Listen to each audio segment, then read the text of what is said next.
Welcome to Our Girl Relationships. On this channel, we discuss day-to-day problems people face in their lives. Let's start with the video. My older sister and my boyfriend have known each other since school and high school, to be more particular, because he was in the football team and she was in the cheerleading one. And they were both nothing short of attention whores that wanted light shined down them and to captivate everybody's attention. And the brilliance of the two of them got in the way of one another, which led them to have petty beef and exert mildly bullying behavior to one another. One would think that this kind of childish, immature, and irrational behavior would be left in the past, in which they were actually allowed to be childish and immature. But now that they're grown-ups and both in long-term healthy relationships, as well as obliged to tolerate each other, you'd think that they would at least learn how to put it past them. I say they, but really I'm talking about my sister here, because she was the one that decided to keep the grudge against my boyfriend and started out with her disrespectful comments and opposition towards my relationship from the start and from the moment I told her I was going on dates with him, which was kind of strange, but I brushed it off as, like I said, I assumed they were adults and this should be put past them in the blink of an eye. Her snarky comments and high school girl behavior stuck around for a long time, even though it should have been obvious that her focus should have been placed on her long-term relationship that she had already been in when we even started dating, so I thought that it would keep her occupied. But now I was wrong, because apparently she had all the time in the world to dislike my relationship and make it obvious that she couldn't even tolerate it. One of the things that she would do around him was that she would pick these petty fights about food or seating positions around the table or the placement of napkins at family dinners or at my house. Even she did that multiple times because for some reason she still has it in her head that their beef is still going on from high school, which he obviously doesn't give a crap about anymore, because he's dating me by choice and not obligation. And that sadly can't be said about her, because she's only tolerating him out of obligation towards me and not by choice. She'd enter this single-sided arguments by herself, and it would end up with a massive fight that would ruin the quality of whatever we're all present at. Moving on from that, my sister got engaged about a year ago, and I have been nothing but the most supportive version of myself that I can be. I have been very expressive of my joys and congratulations towards her, as any moderately good sister should. On top of being genuinely emotionally invested in the relationship out of love and respect for my sister, I've been very excited about something that my boyfriend and I had come up with to make our experience at my sister's wedding all the more special and memorable. To go wearing subtle but obvious details that contain things that link both of our outfits, because I was going to be maid of honor and he wouldn't really have as big of a role in the ceremonies as I will. So he thought that this was just his way of feeling included and made my boyfriend and I happy and easily wedding excited, inner little girls ecstatic about this upcoming one. Mind you, my sister hadn't mentioned to me, not even once, that my boyfriend wouldn't be able to make it to the wedding when I was gushing to her about the jewelry or the shoes that I was thinking of purchasing to match with him. I was informing her of the ideas that I was getting as soon as I got them, and I don't see a single reason as to why she could have reasoned her keeping the most important detail about her wedding that concerned me from me. 2 weeks prior to the wedding, when I had literally already showed her both my boyfriend and I's outfits and how we would be matching at her wedding, she told me that there had been a last-minute decision that her and her fiancé had to come to due to budget issues. That meant that no plus ones would be allowed, which would be inconvenient because the invitation letters had already been mailed out over 3 or 4 weeks ago. But I didn't really disturb it much because I knew that my sister and her fiancé weren't doing the best when it comes to finances and were actually struggling. And I wasn't about to put pressure on her or make her feel like her wedding was going to be any less of a wedding because she has a lower budget for the sake of catering and ensuring her honeymoon quality is better than the wedding she offers to a bunch of people that gather around for one evening and then go home. As much as it broke my heart to watch as my boyfriend's expression and excitement died out, when I told him that he won't be able to attend the wedding since his presence at it wasn't because of he was sent an invite, but because he was going to be my plus one, which was already messed up enough. But I told him that our own wedding would be the ultimate compensation for everything, and basically felt like I was wiping away the tears of a child who just had his puppy put down. I told him that our wedding would be much better for us to actually shine properly and do whatever ridiculous, stupid, meticulous little tricks we wanted with it. I now know that my sister will either not be attending my wedding or that her husband will absolutely not be doing so, because the moment I got to the wedding, I realized that there was no budget problem, or at least if there was one, there were no cuts of plus ones to the wedding to cover it up, because there were plenty of plus ones that weren't even as close as my boyfriend should have been considered to the bride and groom. Even my cousin, who brought her girlfriend to the wedding against literally everybody's wishes, seeing that my sister is quite bigoted and homophobic, ended up showing up with her girlfriend, and her arm looking as glamorous as ever and as happy as could be, while I sat in the back, resisting the urge to cry my way out of that goddamn church and cry out the crappiness of what my sister had made me feel. I'm not sure if the intensity of my emotions that evening were because I was so distraught by the fact that my sister had literally lied to me and altered the rules to her supposed wedding invitation just so my boyfriend wouldn't show up because she thinks she has some sort of beef with him from high school, or if it was the fact that I was experiencing the effects of hormonal change that pregnancy had implemented on me. I actually stood up and requested to say toast, which I could see my sister readying herself up to get scolded into non-existence. But I informed everyone that I was expecting and that my boyfriend and I decided to keep the baby and we were going to raise and love and care for her or him away from all the harm and emotional damage that the world has to be prepared for our baby. Specifically making sure to make eye contact when I was talking about emotional distress and feeling excluded.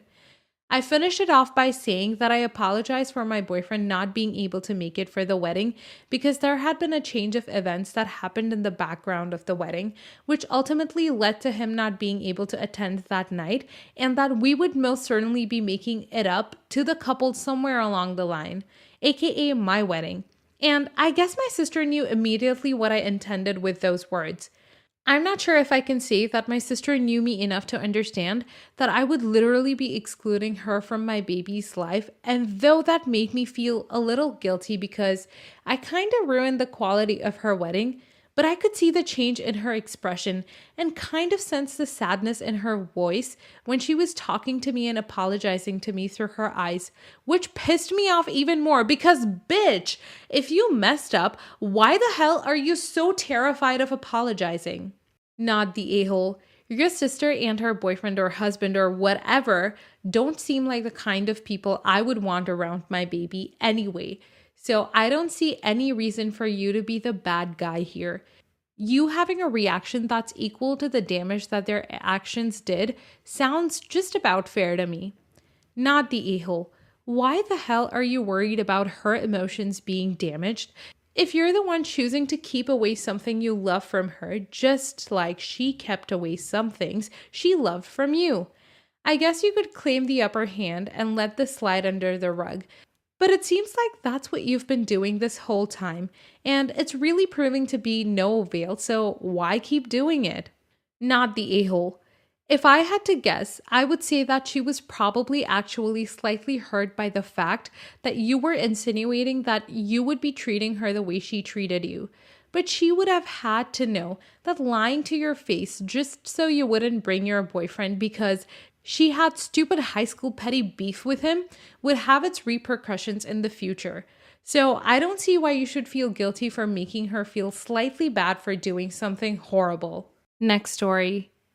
I, 28 male, have 3 children, 1 from a previous relationship, 11 male, and 2 with my wife, 28 female.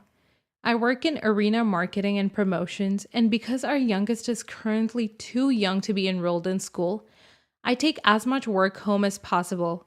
But due to the nature of my job, sometimes I need to meet with clients and show them available spaces or equipment. My wife doesn't work, she's a full-time carer for her mother, but she usually comes home for her lunch. So I try to schedule as many of these meetings as possible for this time. On this particular occasion, my middle child, 7 male, was also home because he was too unwell to go to school. I had a meeting arranged at an events hall with a family looking to hold a fundraiser. My wife was aware of this.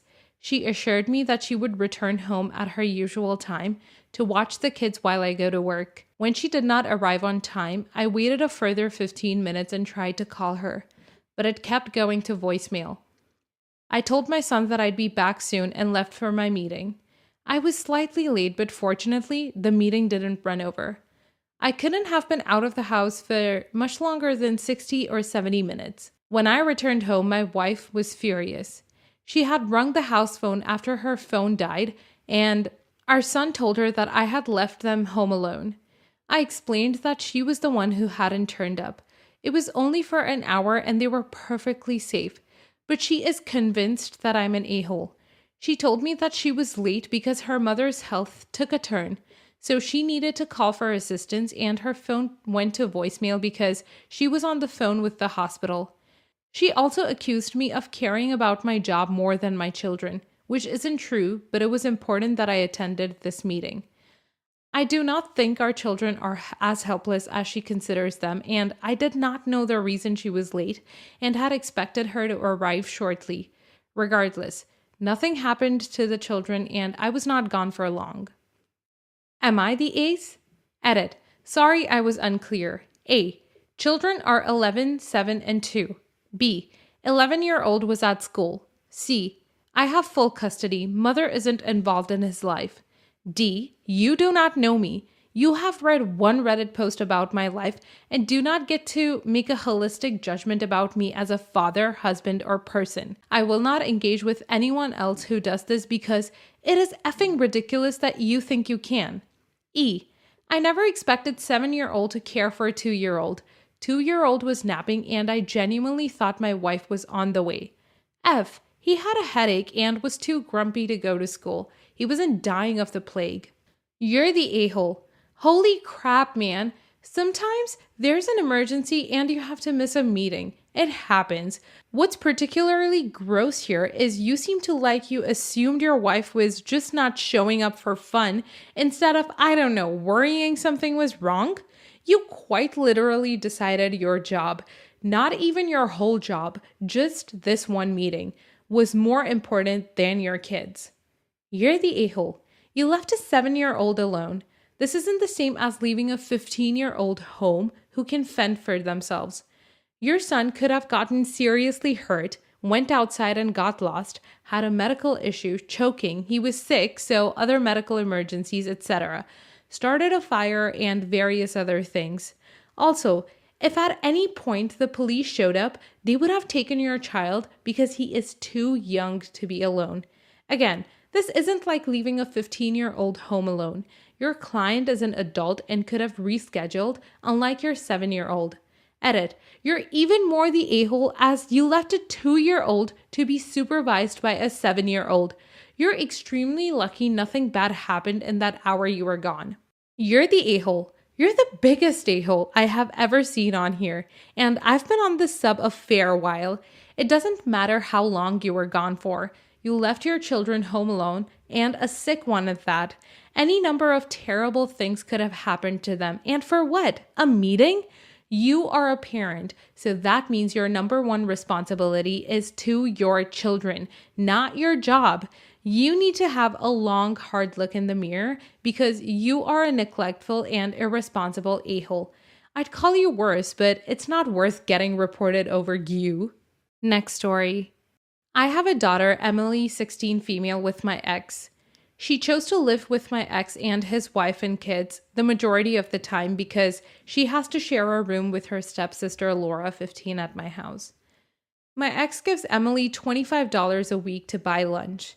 Emily and Laura's school is down the street from a lot of restaurants, so instead of buying school lunches, she leaves campus to buy herself and her friends lunch.